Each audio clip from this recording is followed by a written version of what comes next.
Great evening and welcome to my late chat show. So tonight I have a very special guest with me. What I mean special means this person has been a huge inspiration in my life. Also someone who helped me along my journey in public speaking, overcoming my fears, becoming the person I am and the speaker and the host I am today. And it's all down to this one person, Tony Fasulo. Thank you, Jono. That's a brilliant intro. To be honest, you're making me blush. Well, that's the truth, because, and for those that don't know the backstory, which I will go into now, is I had a fear of public speaking, and it was something that I wasn't comfortable with. Although I did workshops and training, I was okay, but there were still elements of fear every time I stepped on stage to present. I always felt nerves and butterflies, and my words wouldn't come out. I would feel a lot of, how should I put it? Just fear in general of the judgment, the eyes, where I'm looking, my body gestures, where I should stand on stage, how I'm standing on stage. Am I just like swerving around, leaning backwards and forwards? That's how I used to speak. I swayed a lot.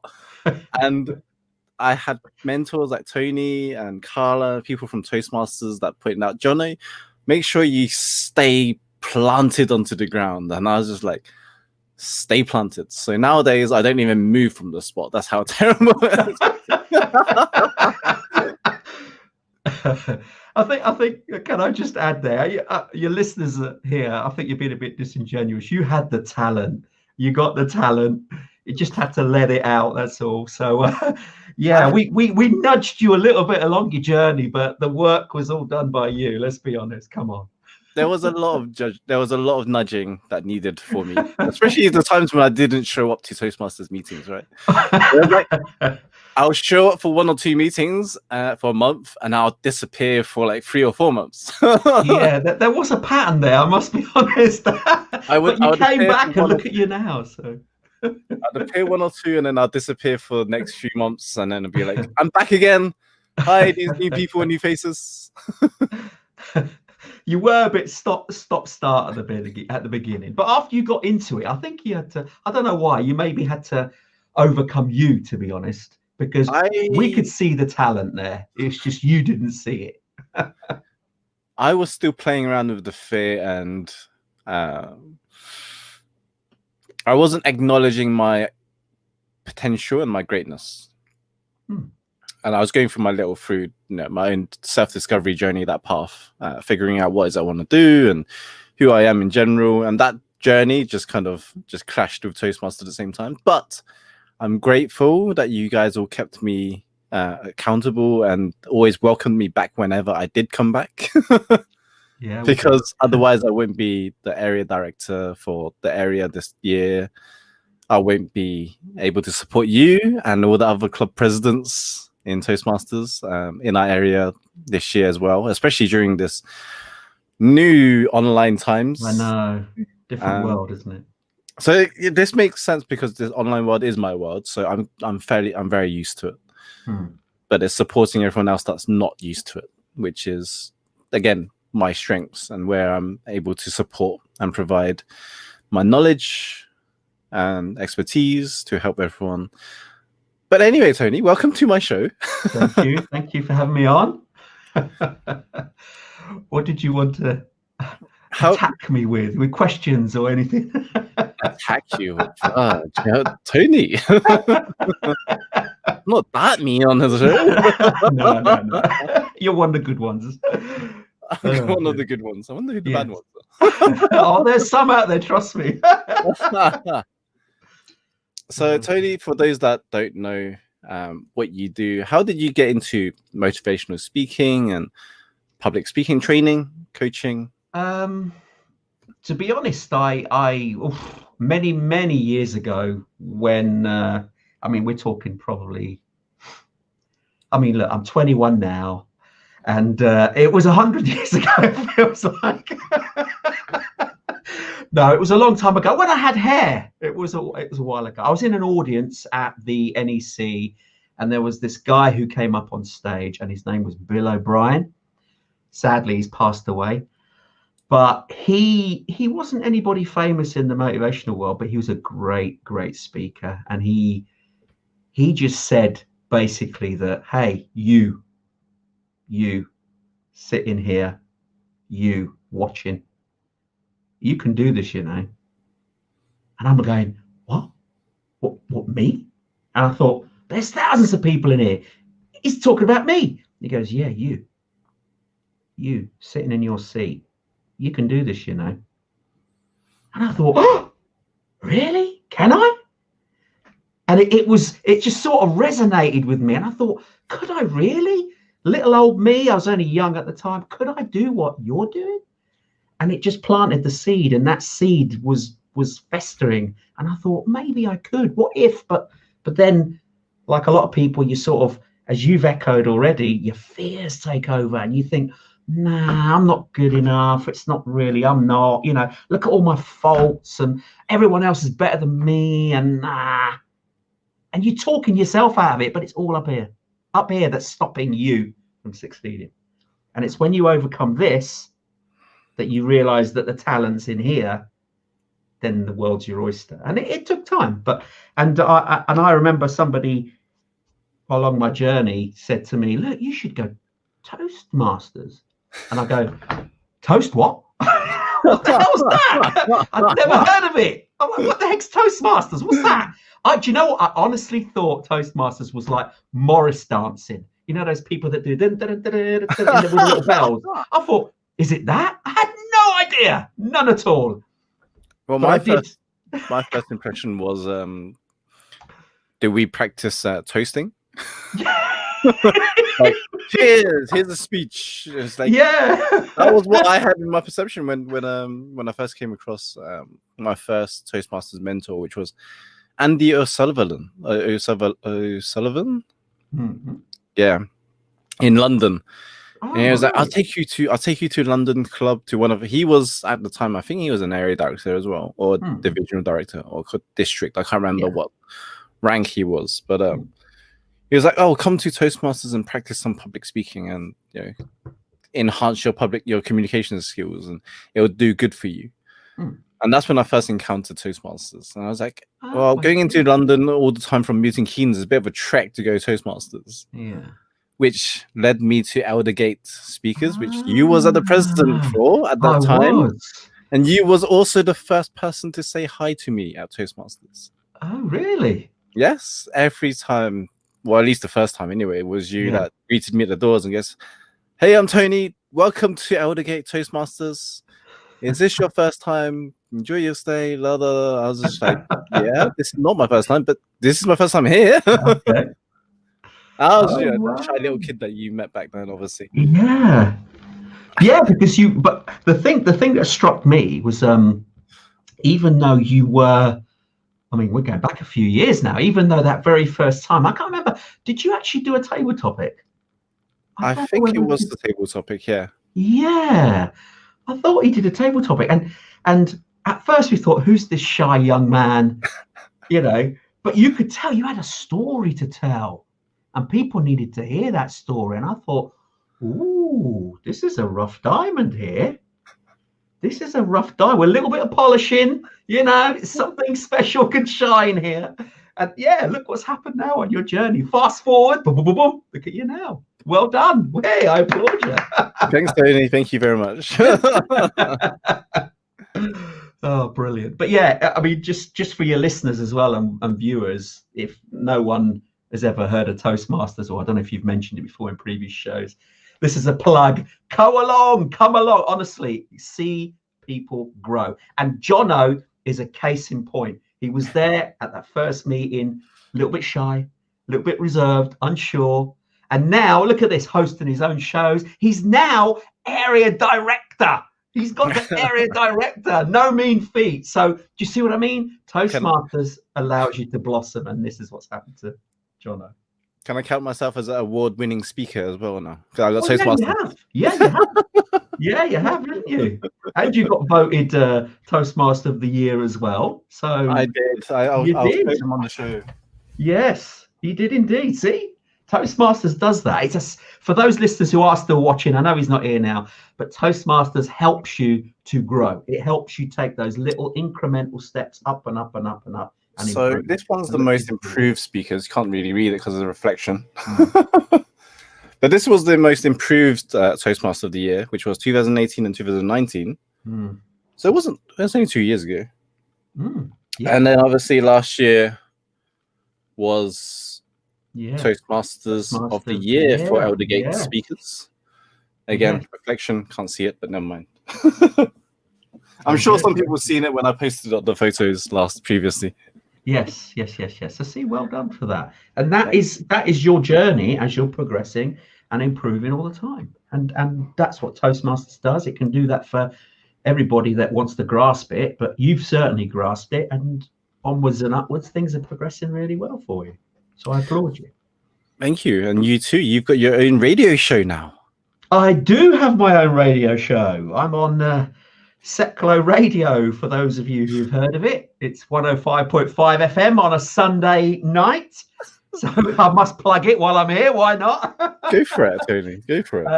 I share the stage with a friend of mine called Teo, and we're called the TNT Talk Show. And we just talk about what's current, really. But we do touch on topics that other talk shows don't actually cover. So we can be a little risque at times. So, but tune in if you get the opportunity. Even if you go on Google, you can find us. Do the TNT Talk Show will crop up, so you can find us there too. Wow, check that out. Yeah, it's good fun. It's good fun. But obviously, my passion really is like you, John. I like to help people, and I do like to talk from stage, because when you're talking on stage, there's more energy in the room, isn't there? But online, it's a good substitute. You can still do the same. You have to be a bit more. You have to work harder, because obviously the energy is not there as you would in a room, but you can still project some energy via the TV screen. Strangely enough, it does work. We draw energy from the crowd. Yeah, you do. But if you've got a lot of faces there, it still works even on screen. But you have to work harder in order to generate that virtual energy, so to speak. Absolutely. It's not easy to be behind the camera.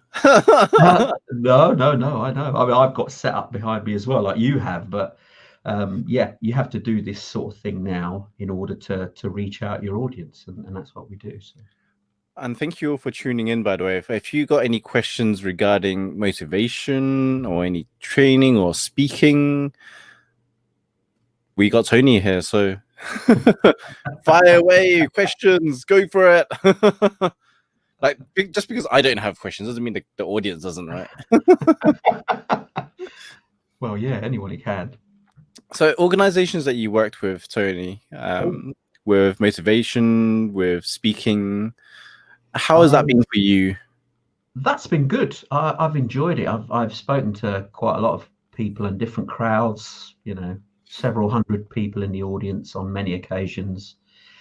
I've also done corporate training for people to improve their way they come across on camera, because obviously we're on TV now. We're in this little box, and we have to come across well and get a message across. And so many people, unfortunately, don't know how to do it. There are techniques, there are ways of doing it, and we obviously cover that as well as all the other fluff that I'm involved in as well. So that's it, really. You palm it off as it's like it's easy. Well, it's like it's not. I'm not saying it's easy, because but you get used to it, and when you've done it often enough, it does become second nature. Like, I mean, yourself, and you drive a car. People drive a car. They don't think about driving; they just drive. But when you first start, it's very deliberate. You're driving along, you're having to focus on the gears and look in the mirror and look behind you, because you've not done it. But the more you do it over and over and over, and it becomes second nature. So you just drive without thinking about it.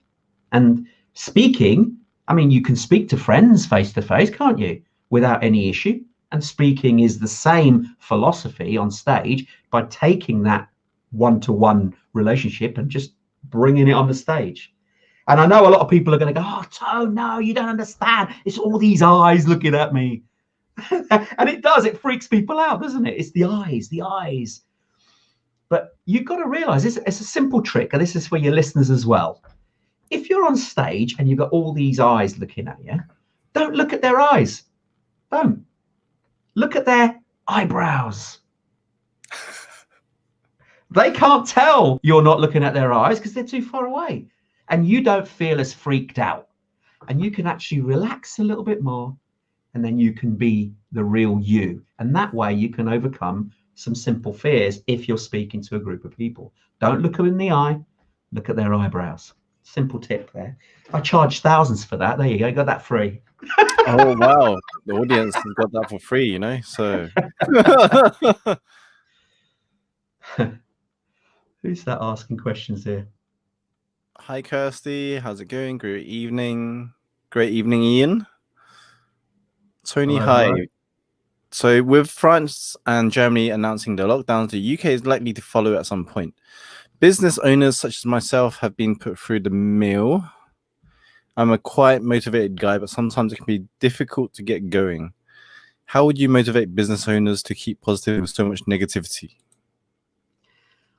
Well, it's where's the negative coming from? Is it the media or is it the people you associate with?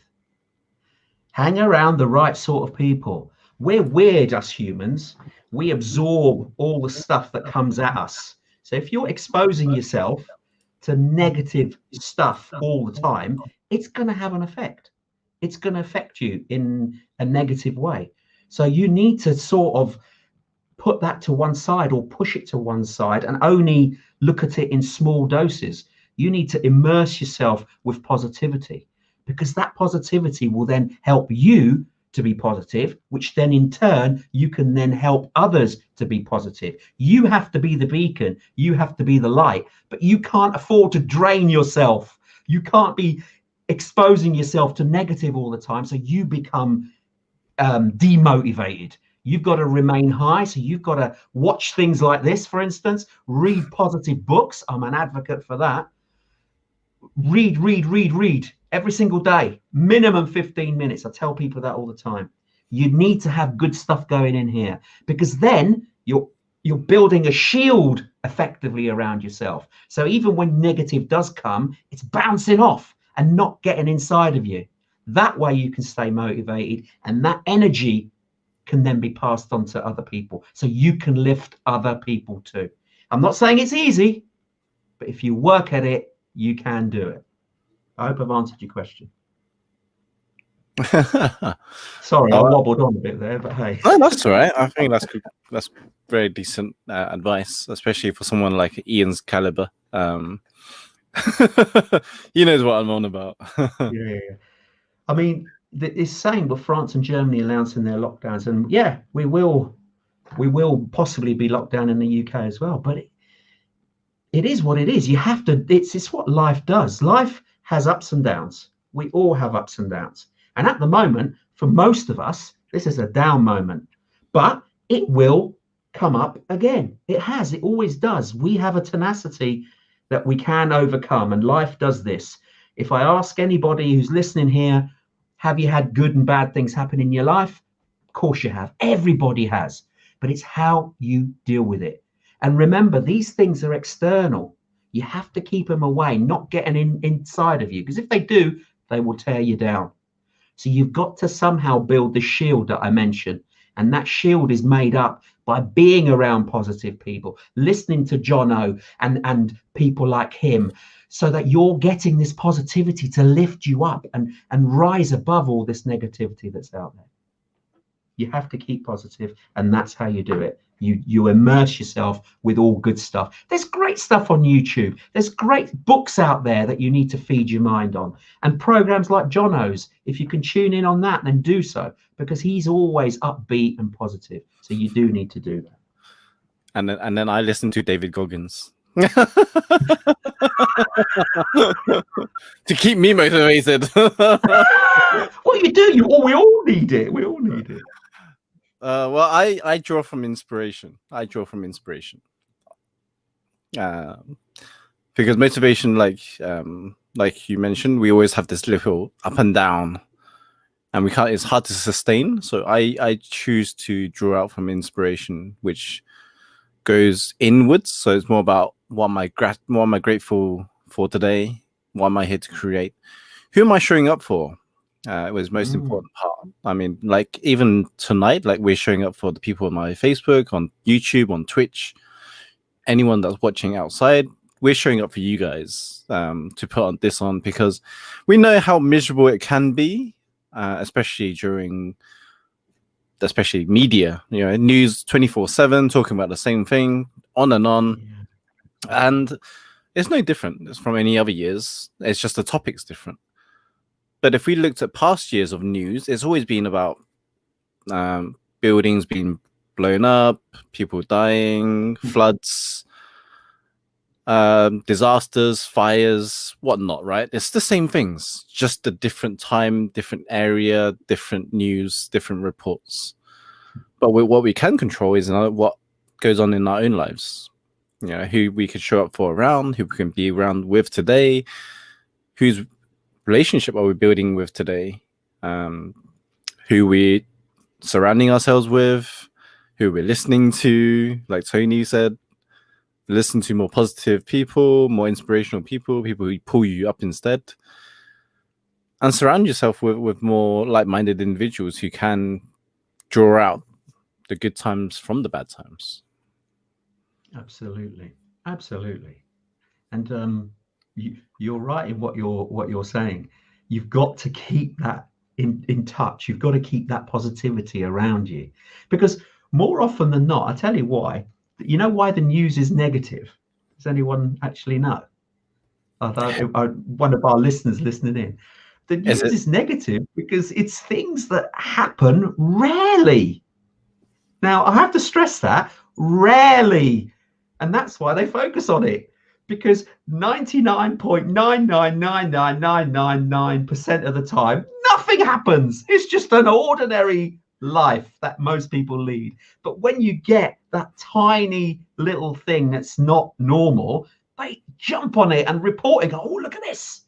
And because it's at the forefront of our mind, because we see it in the media, we think it's more common than it is, but it's not. It's crazy. And so that's why you have to temper what you let in. And the media, unfortunately, is very negative. If you let it in, you start to believe, you do, that everything around us is bad, when in reality, it's not as bad as we're made to believe.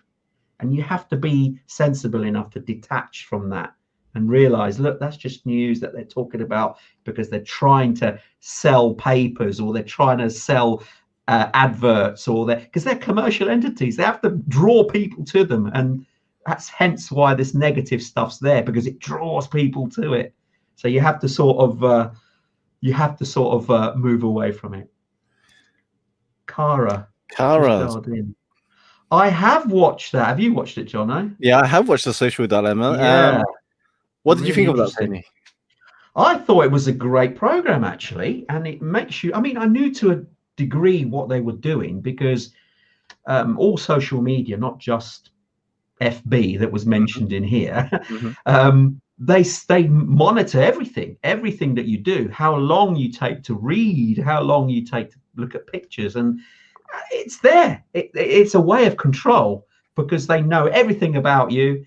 And yes, they can try and manipulate you and suck you in. And I know my kids, for instance, they're constantly on social media, and it's very hard to detach from that. But you got to put it's a perspective here again. If you have your phone, well, where's my phone? I can't even show you. Oh yeah, you have your phone. You have the power to just go, there you go, I'm not touching it. Don't bring it in the bedroom. Leave it to one side. Yes, you're allowed to look at it. Don't sort of go cold turkey, but don't let it dominate you. There's a whole world of life out there outside of that thing. But loads of people are sort of so entrenched in their phone that they they can't live without it. It becomes a bind. So yeah, Kara's put a note in: negative news gets eyeballs and attention. That's exactly what we've been touching on. It draws the eye because it doesn't happen to us. It's look at that news. Oh my goodness. So you want to know about it. But the problem is you'll fall into a trap. If you get sucked into knowing about it, you're going to know more and more and more negative, and that negative will have an adverse effect on you. Now, there's nothing wrong with listening to that, but you've then got to counter it with positive. You've got to keep the balance, but in fact, you need more positive than negative. You always need more positive. So you've got to hang around the right people, listen to the right sort of audio podcasts from positive thinkers or videos. There's loads of good stuff on YouTube if you look properly. That's all positive stuff. Again, I'll say it shows like Jono that talk about positive stuff. This is all good for you because that will then make you feel better, and then you can take your positivity and share it with those that aren't positive and try and lift them up too. Sorry, I'm wobbling on here, aren't I?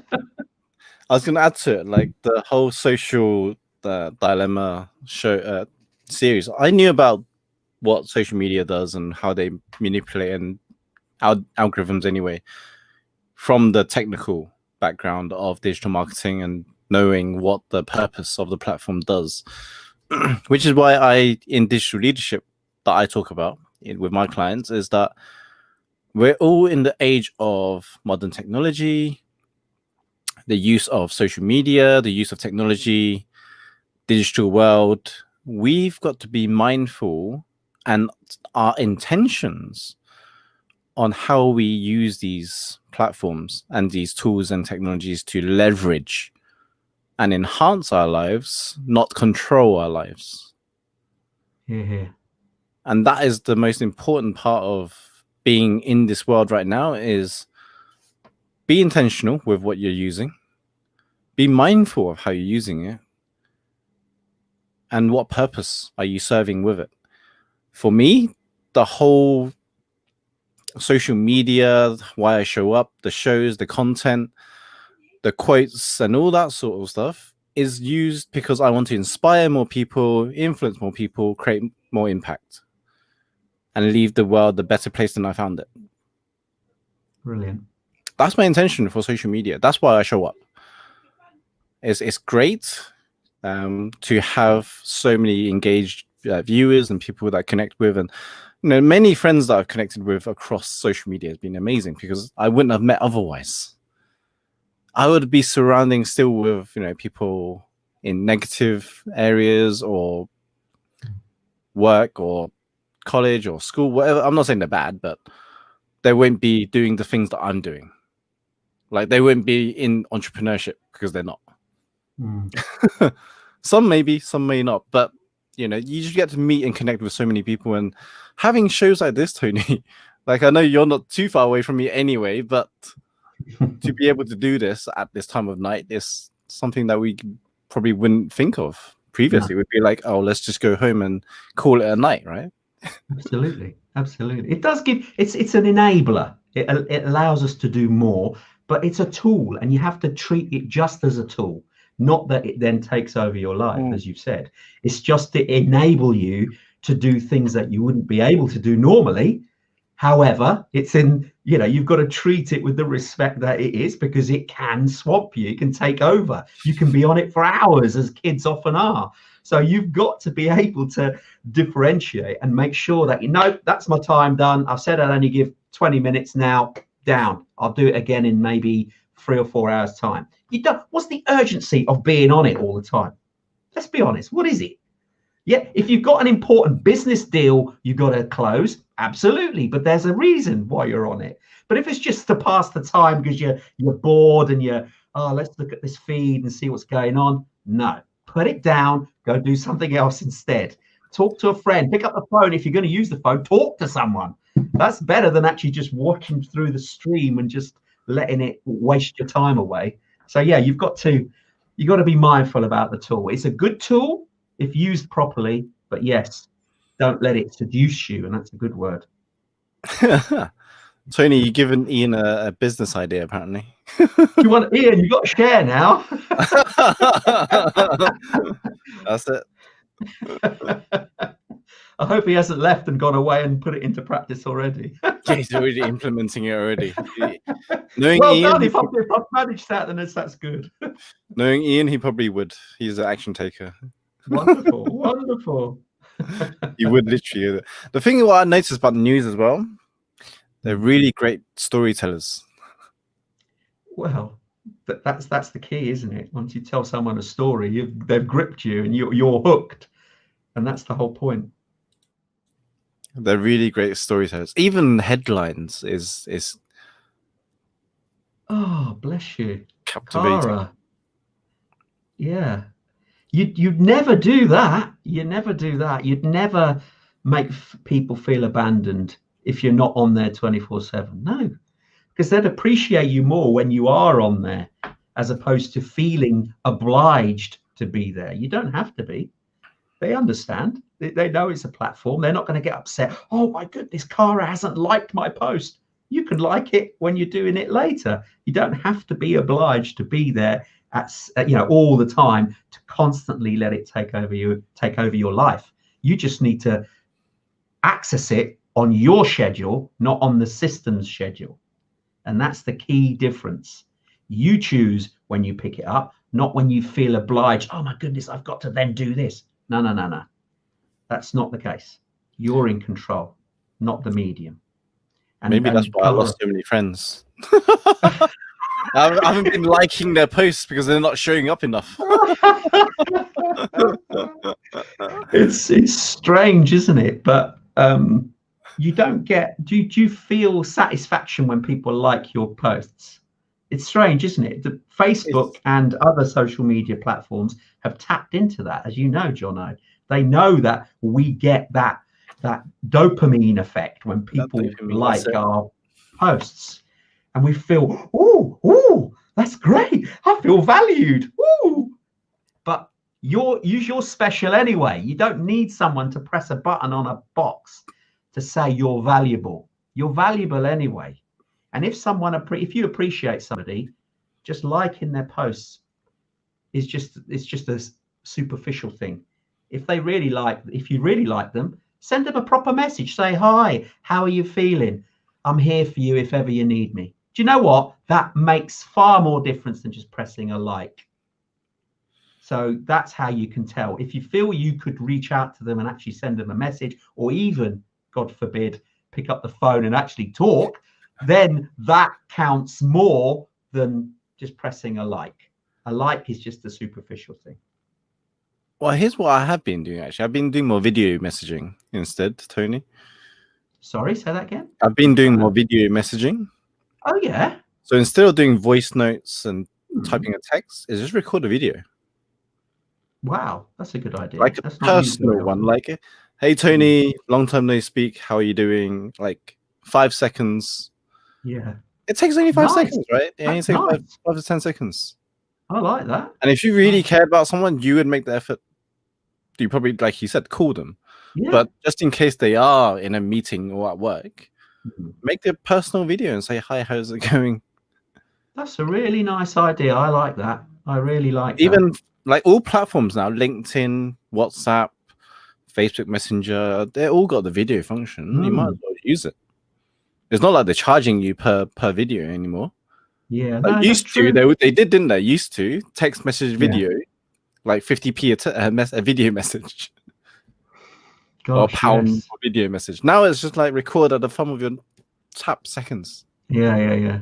Instagram. No, it's true. That's a really good idea. I like that idea, actually. Video message people, even for short 5-10 seconds. That's really nice. Instagram, it's more personal, Messenger. Isn't it? Yeah, absolutely. I like that. I'm actually making a note of that, you see. Always make notes when you hear something good. I've got a massive notebook and I put it online of all good ideas. And I think that's a super one. So I'm making a note of that. Send video messages. Constantly jotting notes. I've got a big book for it. I'm constantly jotting things down if there was any need for it. Absolutely. No, fantastic idea. I like that. I really do. As Cara said, likes used to matter when I was 20, but now it doesn't affect me. I worry about the younger generation. Yeah, absolutely. The younger generation wouldn't understand it as much because they're not as self-aware. Some may be. Oh, don't get me wrong. Some are quite very self-aware about how intentional things are and what's working and why they feel the way they do. But there is a lot of younger kids in that generation that won't understand it and would be chasing like the vanity metrics. That's why Instagram got rid of it, because it was causing so many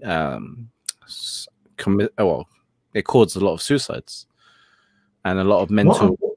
What have Instagram done? Sorry to interrupt. I wasn't aware of this. Well, it caused a lot of suicides because people were having mental breakdowns because of the likes in Instagram. Because of the likes and vanity metrics and not getting the attention and the validation. So because they only get like 5 or 10 likes or not even a like when they post a picture, it was causing them stress, mental illness, mental illness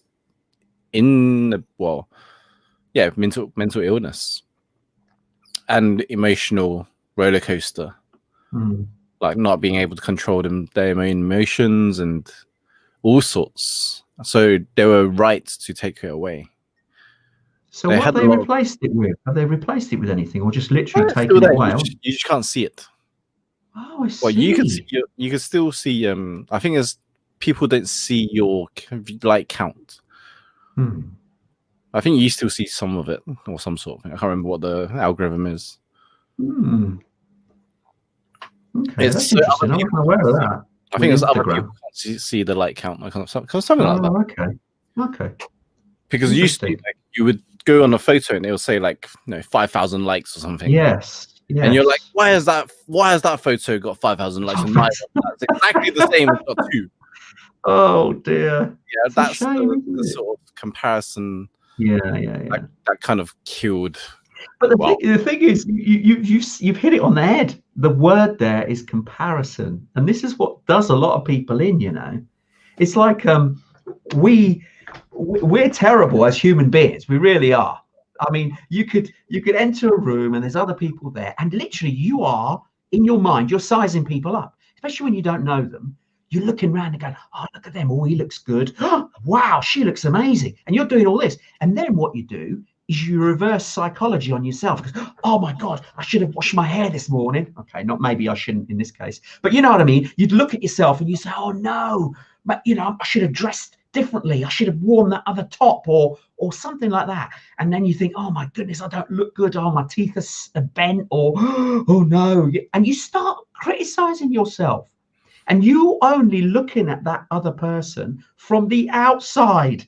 You're only seeing an exterior thing, and they look good, they smell good. You think, oh, look at them, because they don't know what's going on in your head. You're knocking yourself down. But I guarantee, you walk in that room, everybody's looking at you going, oh, wow, don't they look good? Look at me, I look a mess today. So it happens to everybody. Everybody's doing it.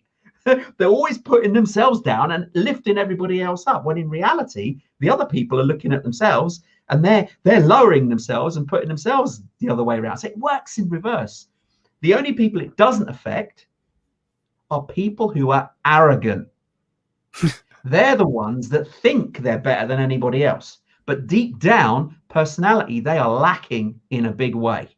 So the way they deal with it is they think they're better than everybody else, when in reality, nobody likes them at all. And they're easily spotted from miles away. So they think they're great. Oh, look at me, I'm wonderful. But everyone can see through them and go, oh God, what a horrible person.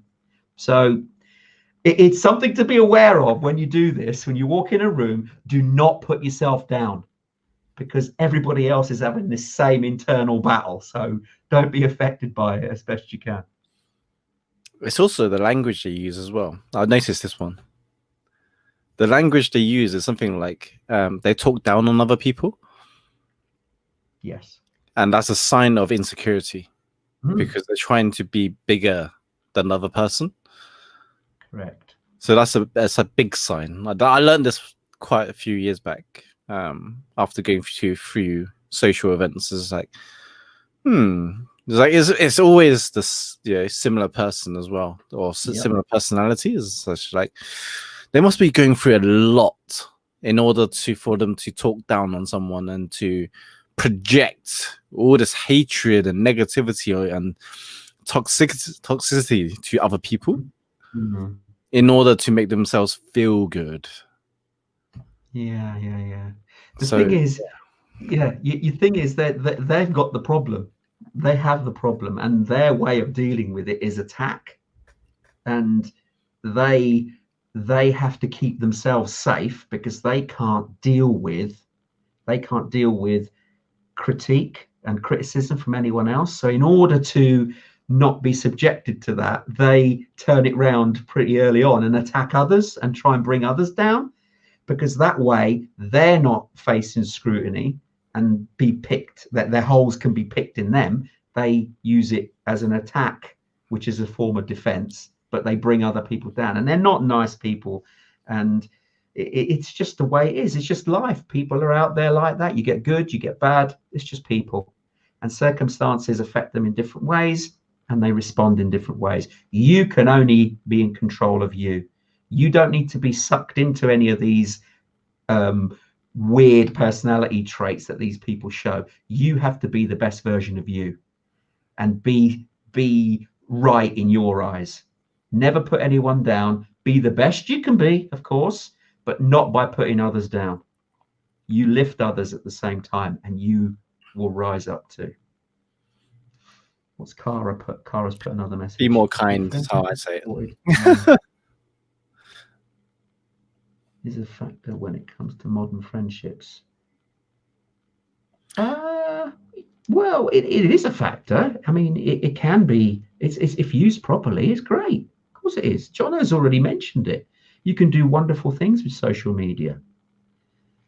Yeah, you can, by reaching out to loads of people.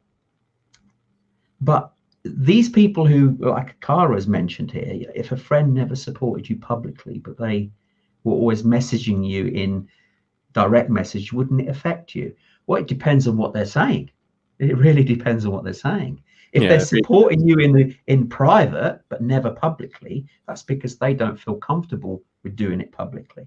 But it depends on what they're messaging you. Do you see what I mean? If they're because you haven't said what they're messaging you about, what they're actually saying. If they're being negative in a direct message, then why are you even connecting to them? Cut them off. I mean, why subject yourself to something negative like that? Sorry, cut off. That's the beauty of social media. You can cut people off, can't you?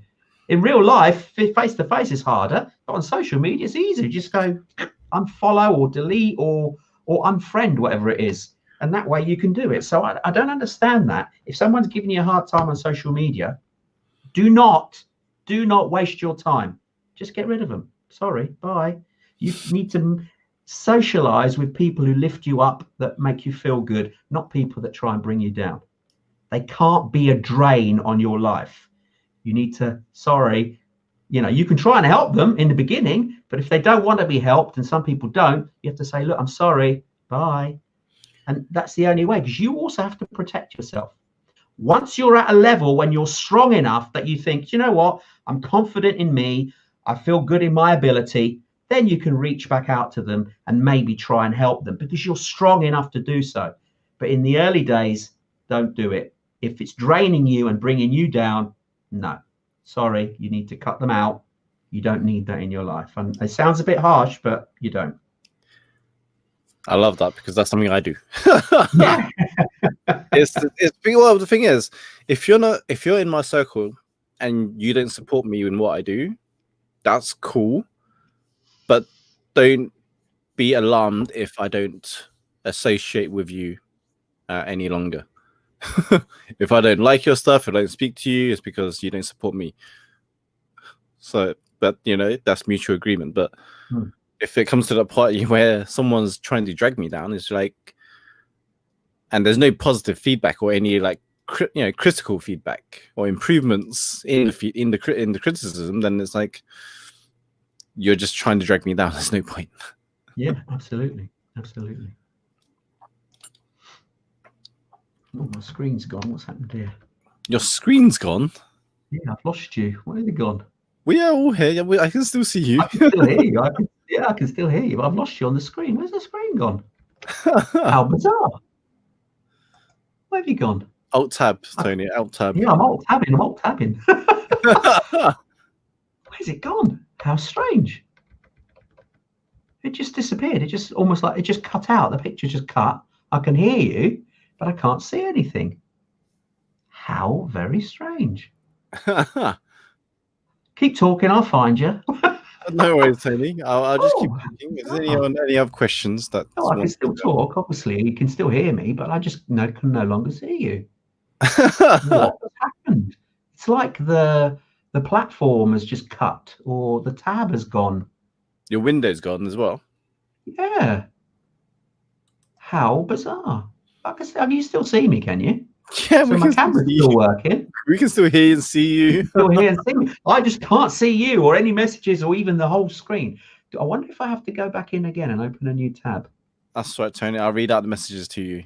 Okay.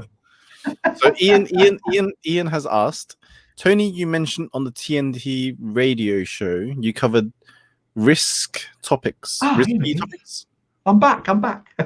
Right, risky topics. What are these? Can I plug my show, Jono? Are you all right? Go for it. Absolutely, yes. Feel free. I can't put it in here. I can't put it as a comment, can I? No, I'll have to read it out. But if you go to, let me try and find it. TNT.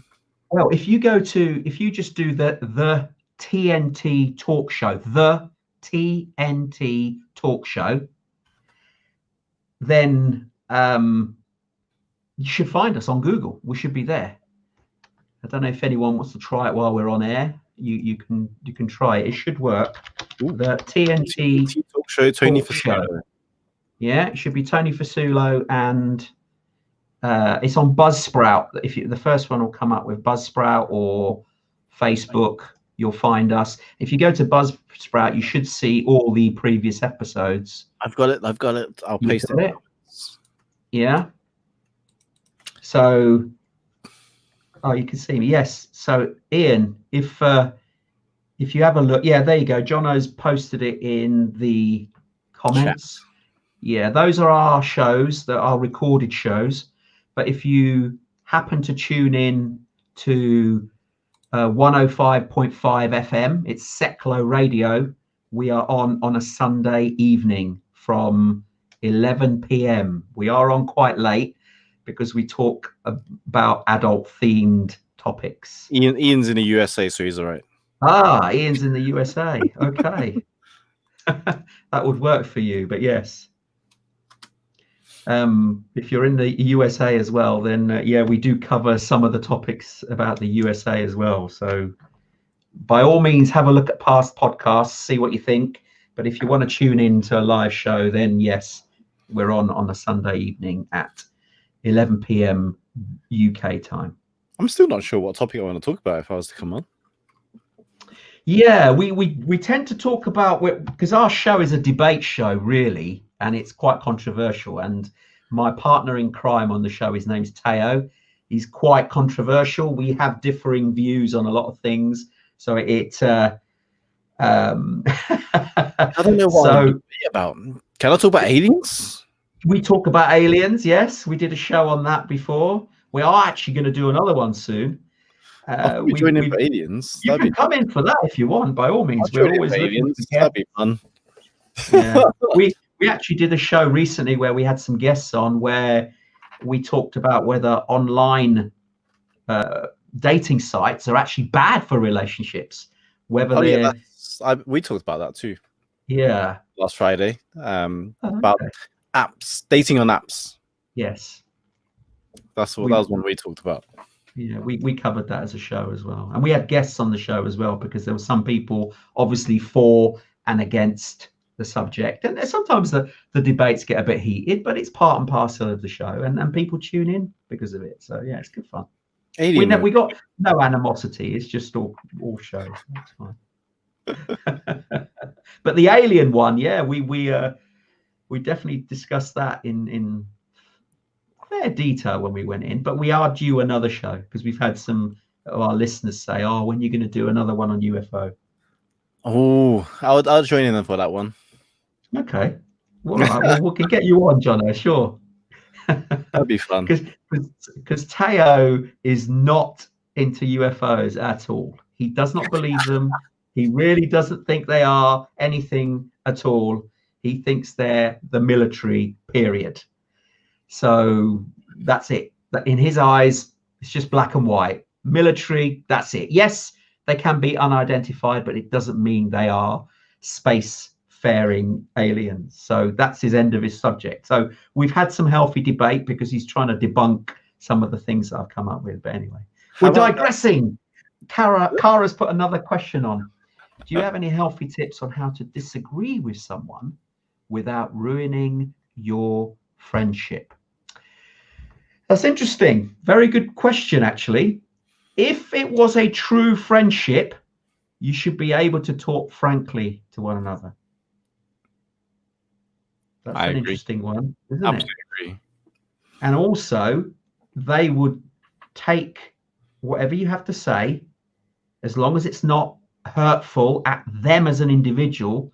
You actually have to mention the act that they've done.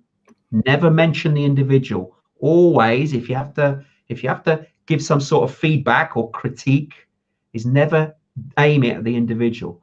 Aim it at the action that they did, not them, because the action is apart from the person. If you've got a gripe with somebody and you're telling them, "Oh, you're an idiot, you're a fool," that's not good. You're attacking them personally, and you may not want to do that because that will put wedges between your relationship. But if they've done something that you don't like, you don't criticize them, you criticize the act. And you say, "Look, this is out of character for you. This is not something I expected you to do. That thing over there, that was the problem I had, and this is why I didn't like it. Explain your reasons. It's not you I'm aiming at. I'm aiming at the act. It's out of character for you if it is." And that way you are not attacking them. You're mentioning you don't like what they did or didn't do, as the case may be, so that you are not making them feel bad in any way. You are just telling them how it's made you feel. So that's a softer way of doing it, as opposed to say, "Oh, I didn't like what you did, mate." That sort of attitude. That's a terrible way of addressing people. I'm not saying you do that, Cara, of course not. But do you know what I mean? It's being aggressive or being too soft. It's not. It's actually you're picking out the act as opposed to the individual. I hope that was useful. My friend said he didn't believe in interracial children. I attacked him by calling him a blockhead. I should have handled it better. Yeah, probably there. Yeah, I was very direct. Oh, you made me laugh there, Cara. I didn't mean to laugh in that respect. But yes, you see, you've realized that yourself. You used the wrong words there. But that's emotional. Your heat of the moment, you reacted. And that's the thing that us humans have to be mindful of. Our emotions get the better of us. Our emotions are wonderful things. Don't curb your emotions, because that's what makes life fun. Your humor, your passion, your love, your excitement. This is all the froth and bubble of life. That's emotional. However, you still have to be mindful not to let emotions get in the way when it's a real serious topic. You have to dampen it down and step back, take a breath before you respond. And it's responding rather than reacting. Reacting is emotional. You're doing it without thinking, "Oh my goodness." Whereas when you're responding, you're letting your brain engage and you're answering in the right manner, like what I said to a few moments ago, where you criticize the act, not the individual. But unfortunately, Cara, using the words you use, which is blockhead, not really conducive with making that person feel good, despite the fact he said what he said. It could have been a lapse of thought. He could have been in a moment and not really meant it. You've just fueled the fire by calling him what you did. But really, It's not reacting to that word. It's being measured, and then respond appropriately in a sensible, unemotional manner. That way you then don't create the wedges and cause conflict. Yeah, the most favorite communication quote that I ever heard and lived by is still by Stephen R. Covey. Oh, go on. Most people do not listen with the intent to understand. Most people listen with the intent to reply. Absolutely. And that was just drilled into me since I ever read and heard that quote read out. And that is at every point of conversation for me, is just to listen and understand what's going on before I even decide to respond. Hey, Ick, brother, what is the theme topic tonight? Motivation, communication, aliens? We can talk about aliens if you like. Aliens is a good one. I was going to ask you, Tony, do you know anything about Mount Kailash? Mount Kailash. Mount Kailash. No, I don't. Ick spell would know that? this How do you one. spell it? Mount Kailash is also known as where Shiva lives, the god, Oh, right. which I was going to talk about on the show. Okay. Kind of trying the Hindu god Shiva. Yeah. Ick would love this one. Okay. So why can't we bring that up on the show? Well, I'm not saying you can't bring it up. I'm just saying it would be a nice one to bring up. Oh, I see. Because, I mean, I don't know about Mount Kailash, and I don't know the reasons behind it. What's So Mount Kailash is Kailash?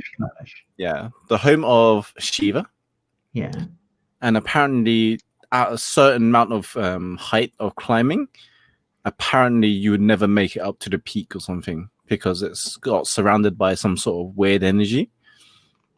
And most people either disappear or die before they even get up any further for some reason. So where's this, in India, or? I think it's India. Was it China? I can't Forbidden remember. others that others are restricted to go up. Now, is that? I mean, Yeah, it's also a restricted zone, so no one's really allowed to go there. Okay. Who's controlling that zone? Who's restricting it though? I think it's China. Well, I don't know actually. No, India, China. Ike probably to tell us. He knows more about Mount Kailash. I think it is China. Right. So is it China that's when it's forbidden? Himalayas. Okay. Right.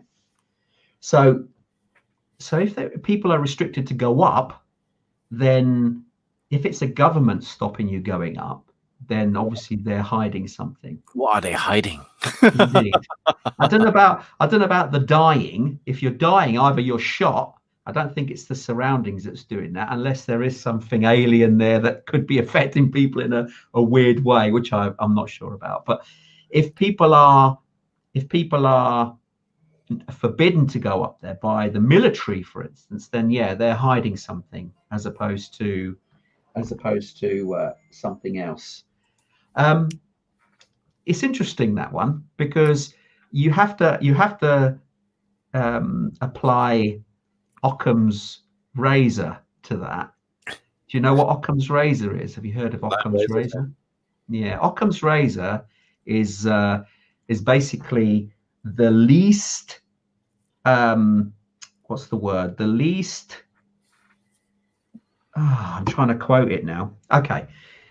If you've got too many ifs and buts in the statement, it's unlikely to be that. The simplest answer is normally the correct one. That's what Occam's razor is basically alluding to.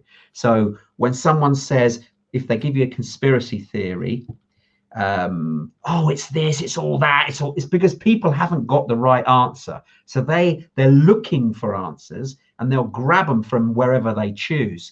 And the ones that sound feasible, you know, they can take on board. And if you've got no point of reference, the first one that sounds reasonable, you take on board. Oh, that's the best one. Yeah, it must be that.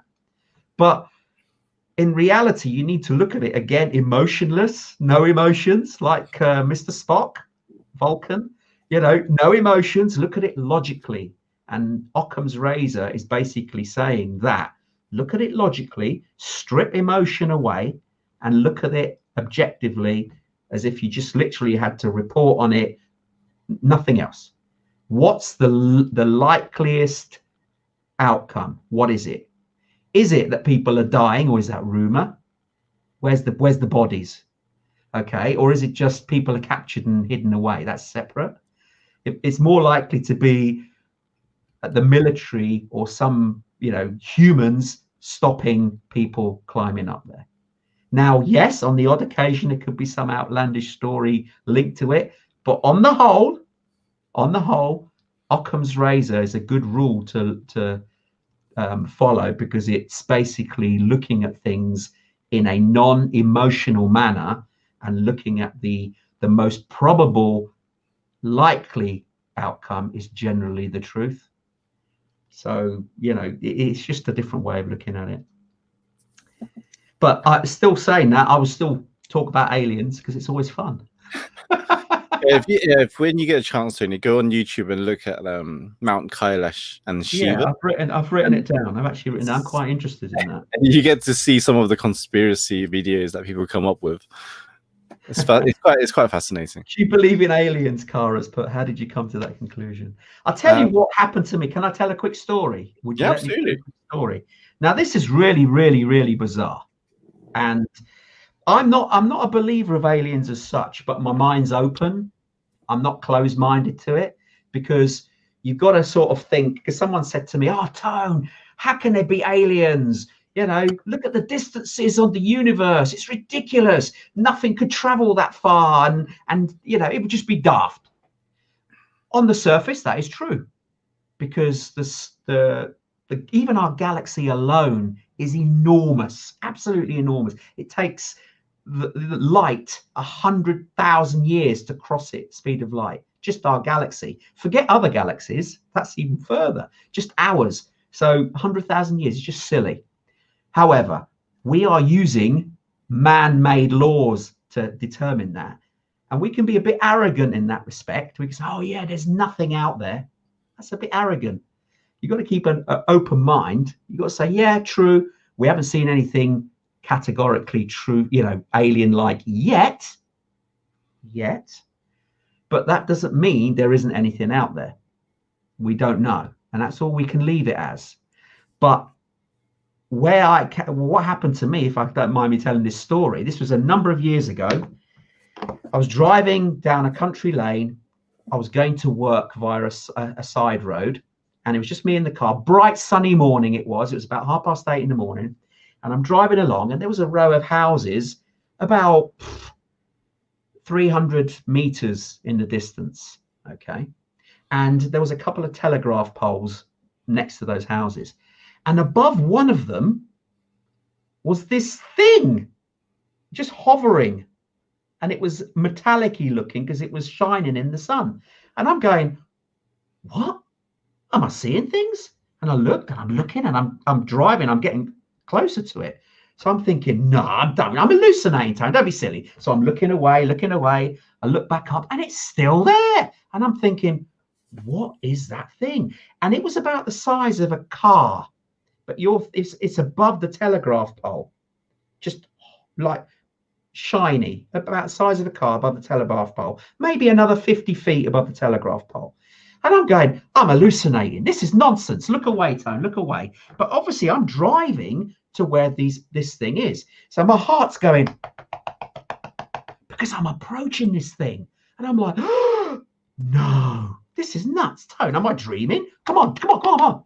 And I'm looking, and it's still there. I thought, oh my God, I'm going to be under it soon. What do I do? So I thought, right, I'm not going to go under it because that'll freak me out completely. So I thought, I know, let me just stop a bit further out and get out the car. So as I was probably about 100 feet away from it, so I could see it. And I got out my car, and I got out to the front of a car and I looked up and it was there. And then all of a sudden it just went boom. It just shot straight up like a bullet, shoom, and disappeared. And I'm like, what the heck was that? What was it? I could not believe what I'd seen. And I was actually quite scared at the time. And I didn't tell anybody about this. Nobody. For years. I've only admitted it in the last 4 or 5 years. And this happened about 25 years ago. Because it freaked me out so much, I just thought I was hallucinating. I just sort of dismissed it. Oh, that's nonsense, Tone. You having a bad day. It was, although it was bright, sunny day, sunlight, there was nothing in the sky. And this thing, the size of a car, just above a telegraph pole. So that freaked me out. And then about 7 or 8 years later, this is how old it was. This is in the advent of the flip phones when they'd just come out.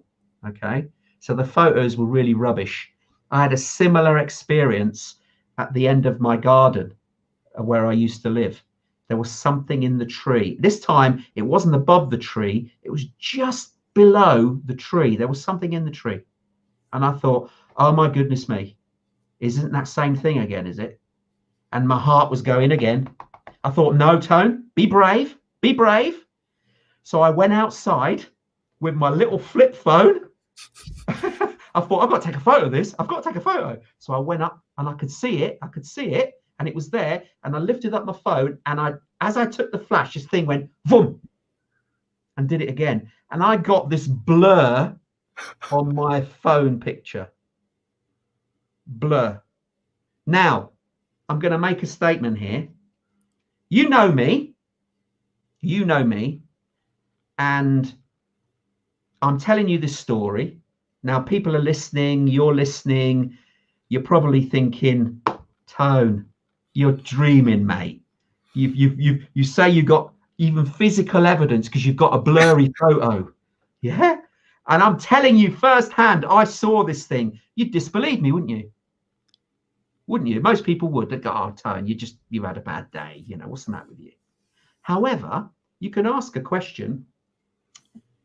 We can go, isn't religion based on people telling a story that happened many years ago, but we believe that. So why don't people believe me? And I've got some evidence, which is firsthand a blurry picture, but no one believes me, even though I saw it. It's like I was hallucinating. So I don't know what I saw. I'm not saying it was an alien. It was very strange, mind you. And it happened twice. So this is the question I put to people. Do you believe in aliens? Maybe not, because we don't have any evidence. However, there's some seriously weird stuff going on out there. And I've seen it for myself. So my book is open and receptive to see what people think. I've always had the open mind about aliens. I really don't believe that we're the only intelligent creatures around in our universe right now. Well, there's loads on our planet. Well, the thing is, I believe there's more out of our planet, especially in different universities, different universe and all sorts. I mean, we can't be the only ones that's been around to do what we do and create what we create and have this life, what we call life, right? There must be something else out there that's got more advanced technology and doing more crazy stuff than we are, flying people out to the moon and different I'm sure some other people are doing the same thing. Or not even people. I'm going to counter you as well, Jono. I'm going to counter you. Have you heard of the Fermi paradox? The Fermi paradox? No, please tell me. Right. Fermi was because there was a guy called Dr. Frank Drake. He came up with an equation. I know we've diversified for motivation here, but it's an interesting topic. He came up with an equation called the Drake equation. And he basically predicted what's the probability of there being life on another planet. You can look this up. It's called the Drake equation. And he says, what's the chance? How many how many suns in our galaxy? There's this many. How many could have a planet swinging round them? There's this many. And he broke it down. And out of all, just our galaxy alone, he worked out using this formula, there should be roughly 10,000 other alien life forms at the same intelligence or greater than us, which is quite astonishing, right? But Fermi was another scientist, and he said, well, if there's all this intelligent life out there, where is it? Where is it? Why haven't we been visited? Why? If there's 10,000 going by your equation, why haven't we been visited? Because if these technologies, these alien technologies were greater than us, then they would have found a way of traveling the vast distances required in space. But equally, they didn't have to physically travel. They could have communicated or sent artificial intelligence that didn't need food, drink, or whatever in special rockets that could have traveled for thousands of years. So where are these aliens? So that's the second one. That's being subjective. You think, yeah, it's true. Where are they? Yeah, where are they? But the other question is also, us people, us, you and I on this call, we may not be seeing all that's been seen, because if there has been that has come into our terrestrial world, the military would have been the first to intercept it.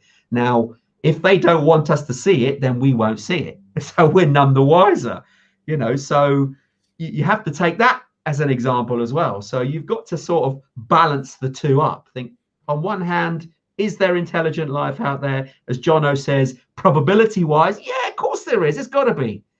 But on the other hand, well, where is it then? But then, have we seen everything? No. That's why you have to keep an open mind. Intercepted. Indeed. Well, speaking of, it is intercepted by the military, isn't it? They're the first line of defense across exactly. They have to be. So. Yeah, it's not us. We'd be the last to know. Exactly. It will be the last to know. Exactly. We're governed already by the government. Let alone anything else that goes beyond our area, right? Absolutely. Kara's put a good question. Kara, maybe they are not carbon-based creatures like, yeah, indeed.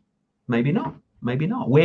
We're searching for alien life based on us, based on what we know, what we're like. So you're absolutely right, Kara. Maybe there are aliens out there, but they're not carbon-based. They're completely different. See, there's a question about octopuses, isn't there? You heard about that? Question about octopuses? Do you not know? Octopuses are quite distinct from all the other creatures on the planet. They don't fit in. They don't fit in the tree of descendancy. They're sort of like standalone, and they're peculiar creatures because there's nothing that looks like them. They are really weird. They've got two hearts. They're just an odd creature. And so there's also, if you search on the internet for another thing, is our octopus actually been brought in? They're not actually from Earth itself. Again, these are all weird stories, but look them up. Oh dear. Oh, isn't it another thing? Don't go down the rabbit hole. We were talking about it earlier about social media. Don't go down the rabbit hole and look at for all this stuff. You'll be. Make sure you know where your focus is. Indeed. Do it. If you're going to do that, just set yourself a time limit. I'll do it for an hour or two, but that's it. Otherwise, you can be there all night. Oh dear. Well, that's the thing. You could dive into this as deep as you want. It take you into silly journeys though. So you have to be mindful about whether people are putting stuff on there that's actually, reasonable, or it's totally outlandish, and you've got to have a radar. And you've got to sort of tune it in and go, oh no, that's gone too far that way. No, come back. So it's hard to gauge where to stop and think, well, what realms of reality or what they're trying to come across actually are. So coming back to our main topic, which was motivation, inspiration. Sorry, I digressed again. I'm reeling it back in. Like, Sorry, Jono. it was my idea to bring up aliens, so don't worry about it. So I thought I'd reel it back in because you were talking about focus. This is a big topic because, like Ian mentioned, like you know, in this world of negativity, we could get sidetracked very easily. Well, So, yeah. if you was to give advice or recommend any strategies or such to refocus about what they can control and what they can do in this current climate to move forwards instead. Okay. A very simple thing, I don't know how many people do it, is to use a to-do list. Who uses a to-do list? Can I guess, put yes or no on the, put your hand up obviously on the screen, but if our guests are watching, they put yes or no, do you use a to-do list? Kind of. I have a guide. I have a guide of things that I do, but there's an art actually to using a to-do list so you don't get overwhelmed. Did you know that? A list of 5 or 3. Yeah, exactly. What you have actually, you should list down absolutely everything that you need to do. Okay, list them all down. However trivial, just put them down on the list. But then you grade them. You grade them A, B, or C. And you say, right, what is A that has to be done? B is maybe. C, well, eventually. Okay. Then split out all the A's and look on that list of A's and you think, which ones of those A's must be done today? But do not overwhelm yourself. You can only have 3 to 5 things per day. Don't do more than that because it gets overwhelming and it will actually drain you. So even though you've got your big list, you actually put it into a smaller list, which is the one you focus on. So you get those 5 things done and accomplish them. That's it. In reality, try and keep it to 3 because the others can wait. If you've got too many A's on your list that need doing now, what have you been doing? You've let it get out of hand. But you still don't tackle all of them in one day. You actually, all those ones that you think, oh my God, these are important, I've got to do them. You still have to filter that down and pick your top 3. And then put those in the list. That separate list is the ones that you focus on. So your focus is channeled in, not spread out, because that's not focus. You need to focus on a small amount and get them done. And a psychological thing is to put a cross through it once you've done it. So you actively are showing your brain that you've achieved it. So there's power in actually writing it down if you can. Now, some of you may like electronic diaries with to-do lists. They're perfectly fine too, but there's something special about having paper. Bizarrely, you write it down and then you can cross it off. It does work. It's like a completion. I like it. Yeah. Oh, yes. Brian Tracy's eating the frog first thing in the day. To me, I like his approach. However, I don't do it myself. I tend to put the important ones that I have to do first, not necessarily the hardest ones. Yeah, I find I get more motivation by crossing off more and then attacking the big one. Because sometimes if I've got a real big one and I've got a couple of little ones waiting behind it, I feel I'm not making the progress. For me, psychologically, just me, I find if I can get the smaller ones done and I've crossed them off, I've got, I'm on a roll here. And then I feel more empowered to attack the big one. So I do have to be careful. Yes, the smaller ones are important, but there's some psychological edge by crossing them off, because then you feel, in my case, more empowered to attack the big one. I find that with his approach, where you've got the big one first, and that's the only one you've got to attack first. I totally understand the logic that you think if you get this done, then everything's a piece of, I won't say the word, but you know what I mean? Everything's easy after that. But for me, just my personal preference, I like to get some ticks, crossed off. I think, now I can attack the big one. But whatever you prefer, still put it on the list though. The frog one, you still need to put a biggie on there. And if you can achieve a biggie, one biggie a day, well, hey, that's fantastic progress. But I do it in reverse. I still get the biggie done, but I have it almost towards the end of the day as opposed to the beginning. Interesting. Carla also introduced the time management matrix to me. Mm-hmm. So the the 4 quadrants where 4 quadrants. So you got the important, urgent, urgent, critical, not important, and then just there. You shouldn't have the urgent ones ever. Urgent is bad planning. Well, it is, isn't it? Think about it. If you've made it go urgent, why have you let it go urgent? If it's outside your control, then it's not urgent. It's just important. But if you are responsible for it and you've made it critical, then there's something you've not done for making it critical. What if someone else gave it to you as critical? This is just important to you. Well, what if your line manager went to you and goes, "This is urgent. It needs to be done now." Okay. It's their criticality. It's not yours. It's just important to you to do it. Yeah. It's again psychological because you haven't caused the criticality. An outside influence has caused it. It's now become important to you to get done. So you need to get it done, but it's not critical because you haven't caused the criticality. So that's how I see it. So, if a problem becomes critical, that's normally bad planning. Normally, unless it's critical, it's a life and death. That's a different issue. That can happen, but you got to deal with that as is. But in terms of tasks, there shouldn't be tasks that are critical because that means you've been sitting on your hands and have let it fester, and then at the last minute gone, oh no, I've got to do this, and that's bad planning on your part, isn't it? What if the CEO wanted it urgent or critical? Well, it's still important. and he messed up the planning, so then it's critical for everyone. Well, possibly, but it's important for you. You've then got to get it done. Yeah, that's all it is. It becomes important.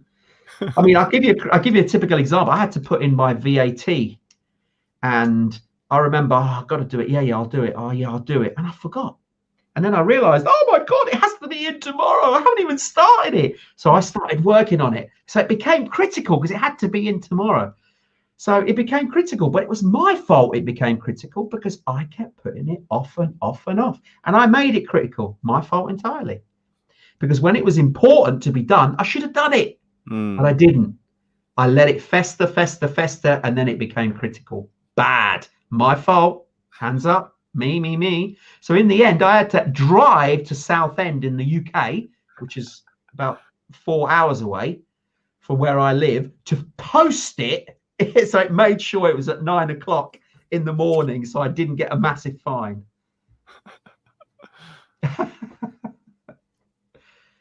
Yeah, that's a good one. Remind me something my mentor said in the past. Your emergency does not become my priority. Absolutely. I used to have a thing stuck on the back of my chair, actually. It actually said exactly that, or something along those lines. It said, bad planning on your part doesn't constitute an emergency on my part.